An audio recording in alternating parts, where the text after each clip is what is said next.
How can I be excited but not excited? It's easy. I'm thinking about two different sports. I'll close with softball today. Heartbreaker that shouldn't have been as heartbreaking, frankly, and should have had a different. Okay, I'm going to get to that later. Nate Bittle is back for the Ducks. Okay, this is. I've been waiting for this news for about 2 months since the season came to a close. I don't remember exactly what month and a half, I don't know. Feels like a long time.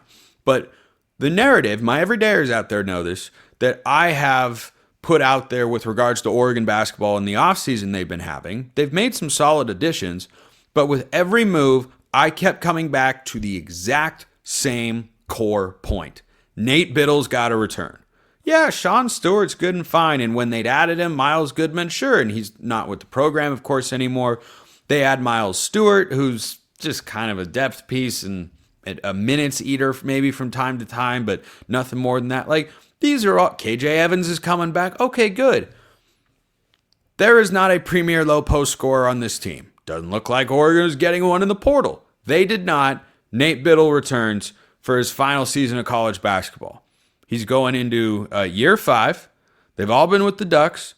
He faced some injuries early in his career, but last season, we saw what he is when healthy. 14 points, 7 rebounds, couple block shots per game, 51% from the field, 33.5% from distance, and a good free throw shooter. Dude is a beast. Was a 5-star recruit for a reason, and I think that his growth over the last several years has been awesome to see. Got to develop a bit behind N'Faly Dante. He had an all Big Ten conference season this past year and should be expected to do that again. He is one of the best big men in all of college basketball. He's one of the most versatile big men in all of college basketball. Because I talked about this going into last year, that did I want N'Faly Dante to get another year of eligibility? Yes. Tyon Grant Foster might get another year to go play at Gonzaga. His story is unique in many ways. I've met the guy. He's a really good dude. Really good dude. Nice kid. Like, feels weird saying kid. He's like a year and a half younger than me. But that's my point. He's like 25 or 26. He's about to go get another year of eligibility and try and play for Gonzaga this year. But Dante couldn't get another year last season. Okay? I wanted that to happen because I think having Bittle and Dante gives you the most versatility. You can rest guys, avoid injury, all that sort of stuff.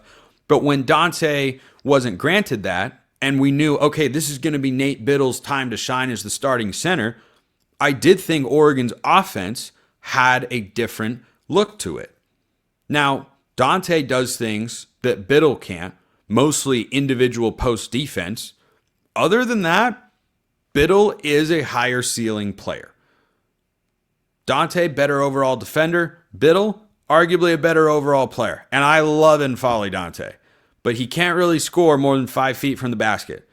Nate Bittle got range to 30 feet if he needs to. That's not where he shoots threes from, of course. But his explosion last year was what Oregon needed. He was great all season long. And yeah, Awaka worked him in the NCAA tournament, and it was a driving force to Oregon's elimination. Oregon is not there in that position where they had their highest seed in the NCAA tournament since they went to the Final Four in the 2016-17 season. They had not been higher than a 7 seed before last year when they were a 5. They were a 3 when they went to the Final Four many, many years ago. So Bittle was a huge part of that. I think it is completely fair to acknowledge that and also recognize he is well served coming back to college for another season when you're talking about his NBA prospects. He needs to get bigger. He cannot have a guy that is thicker than him, but is not really an NBA big, push him around and work him as he did and take him out of the game offensively. When Awaka was off the floor, Bittle was thriving. When Awaka was on the floor, Bittle was not. Can't have that sort of thing happen. But that's how good Nate Bittle is, okay? We're nitpicking. I'm talking about one performance and saying other schools will try to follow that blueprint, but hard to keep him down for long. Ask Washington. When he went up to Seattle in the regular season finale, put up like 38, 39, whatever it was. He was unconscious. It's awesome. So 3-level score.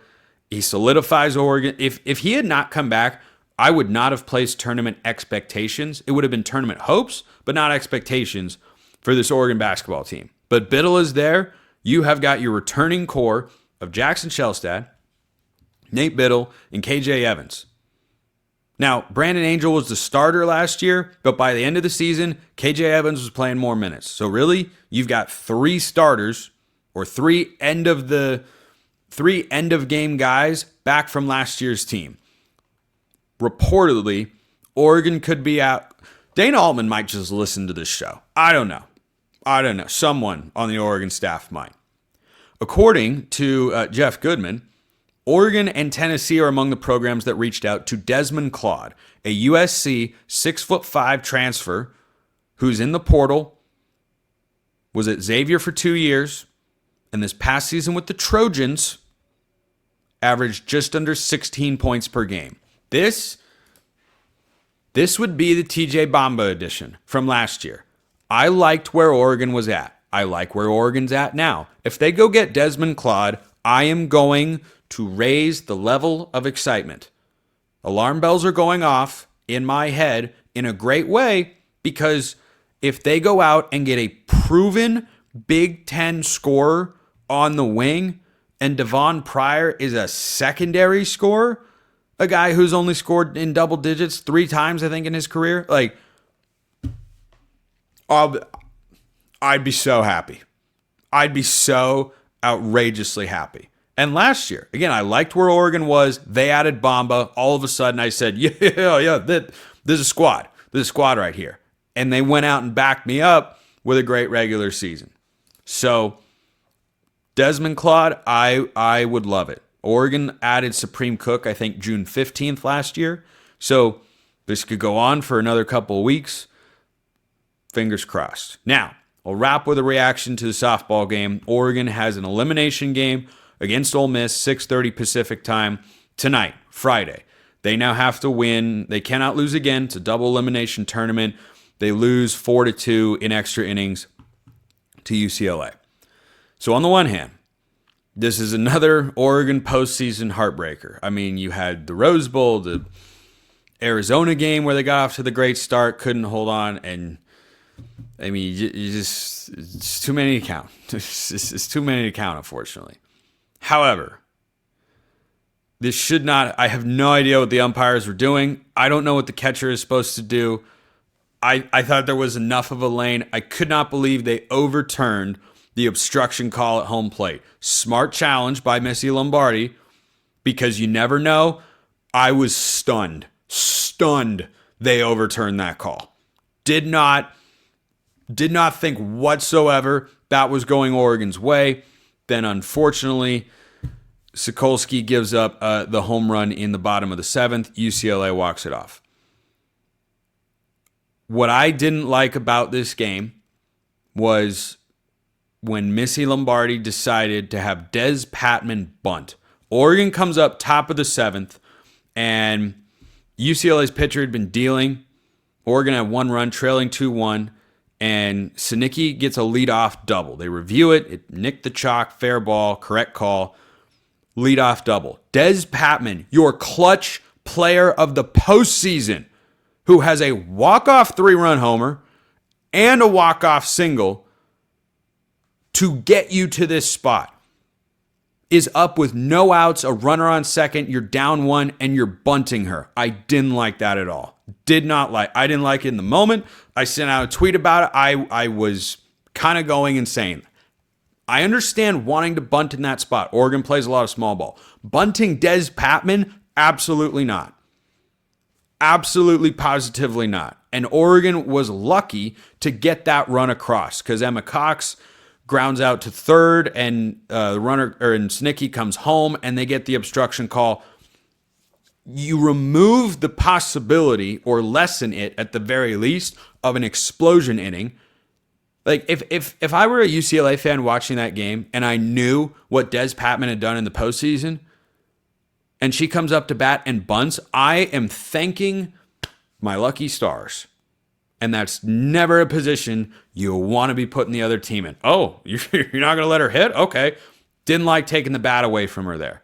Because even if she doesn't get a hit, what are the odds that she, grounds out to second or first, and Sinicki goes down to third anyway?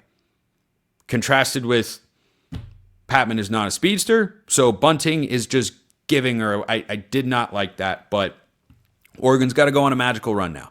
You got to beat Ole Miss, who just lost a heartbreaker of their own, 1-0 against Texas Tech, and you got to find a way to go out and win. Lindsey Grine was great. Great in this softball game. Gave up a 2-out, 2-strike, 2-run homer in the bottom of the fourth, but went 5+, 2 runs. I would have taken that going into the game. And by the way, Oregon did not hit a home run. They are now 10-9 when they don't hit a home run. My 2 keys going into that game were settle yourselves down and play solidly through the first few innings. They did that. Had a 1-0 lead in the top of the third. But key number 2 was you got to win the home run battle. UCLA has a big fly. Oregon does not. UCLA has 2 big flies. Oregon has 0. Oregon loses the game. So hopefully they get it back, keep it going, and make a magical run. But a great team coming up short in the postseason. Unfortunately, that's not new to us. But hey, it's not over yet. It is not over yet. Do not count out version 7. Absolutely not. Appreciate everyone listening. I'll see you next time. Have a wonderful rest of your day, and go Ducks.